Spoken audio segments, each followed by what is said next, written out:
Hello friends, ನಮಸ್ಕಾರ ಎಲ್ರಿಗೂ. ನನ್ನ ಕೈ ರುಚಿಗೆ ಸ್ವಾಗತ. ನೋಡ್ತಾ ಇದ್ದೀರಲ್ಲ, ಇವತ್ತು ನಾನು ಏನು ಮಾಡ್ತಾ ಇದ್ದೀನಿ ಅಂತ ನಿಮಗೆ ಈ ಎಲೆ ನೋಡಿನೇ ಗೊತ್ತಾಗಿರಬೇಕು ಇವತ್ತು ನಾನು ಯಾವ ರೆಸಿಪಿ ಮಾಡ್ತೀನಿ ಅಂತ. ಇದು ದೊಡ್ಡ ಪತ್ರೆ. ಇದರಿಂದ ನಾನು ನಿಮಗೆ ಒಂದು ಉತ್ತರ ಕನ್ನಡದ ಫೇಮಸ್ ತಂಬಳಿ ತೋರಿಸ್ತಾ ಇದ್ದೀನಿ. ಇದು ಜ್ವರಕ್ಕೆ, ಕೆಮ್ಮಿಗೆ ಮತ್ತು ಡ್ರೈ ಕಾಫ್ಗೆ ತುಂಬ ಒಳ್ಳೆಯದಿದು. ಇದರಿಂದ ಹೇಗೆ ತಂಬಳಿ ಮಾಡೋದು ಅಂತ ನೋಡ್ಕೊಳ್ಳೋಣ. ಇವಾಗ ಇದರಿಂದ ತಂಬಳಿನ ಹೇಗೆ ಮಾಡೋದು ಅಂತ ಹೇಳ್ಕೊಡ್ತೀನಿ. ಇದಕ್ಕೆ ದೊಡ್ಡ ಪತ್ರೆ ಸೊಪ್ಪು ತೊಗೊಂಡಿದ್ದೀನಿ. ಒಂದು ಸ್ವಲ್ಪ ಇದೆ, ಇದು ಒಂದು 15-20 ಎಲೆ ಇರ್ಬೋದು. ಆಮೇಲೆ ಒಂದು ಸ್ವಲ್ಪ ಮೆಂತ್ಯ ತೊಗೊಂಡಿದ್ದೀನಿ ಮತ್ತು 1 ಸ್ಪೂನಷ್ಟು ಜೀರಿಗೆ ತೊಗೊಂಡಿದ್ದೀನಿ. ಒಗ್ಗರಣೆ ಸೌಟಿಗೆ ಸ್ವಲ್ಪ ಎಣ್ಣೆ ಹಾಕಿದ್ದೀನಿ. ಅದಕ್ಕೆ ಈ ಜೀರಿಗೆ ಮತ್ತು ಮೆಂತ್ಯ ಹಾಕ್ಕೊಳ್ಳೋಣ. ಇದು ಸ್ವಲ್ಪ ಫ್ರೈ ಆಗಲಿ. ಇದು ಫ್ರೈ ಆಗ್ತಿದ್ದಂಗೆ ಈ ದೊಡ್ಡ ಪತ್ರೆ ಸೊಪ್ಪನ್ನ ಚಿಕ್ಕದಾಗಿ ಕಟ್ ಮಾಡಿಕೊಂಡು ಹಾಕ್ಕೋಬೇಕು. ಒಂದು 2 ನಿಮಿಷ ಫ್ರೈ ಮಾಡ್ಕೊಳ್ಳಿ. ಇದನ್ನ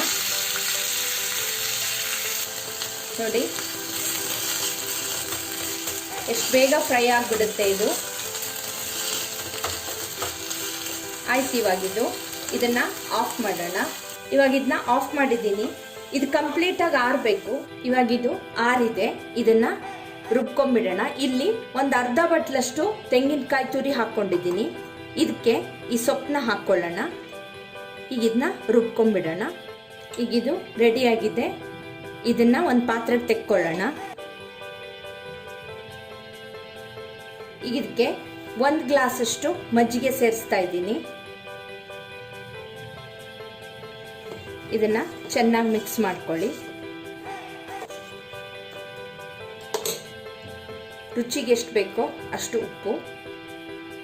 ಇದಕ್ಕೆ ಒಗ್ಗರಣೆ ಮಾಡ್ಕೊಳ್ಳೋರು ಒಗ್ಗರಣೆ ಮಾಡ್ಕೋಬಹುದು, ಇಲ್ಲ ಅಂದ್ರೆ ಹೀಗೇನೆ ಊಟ ಮಾಡ್ಬೋದು. ಹೀಗೂ ಚೆನ್ನಾಗಿರುತ್ತೆ.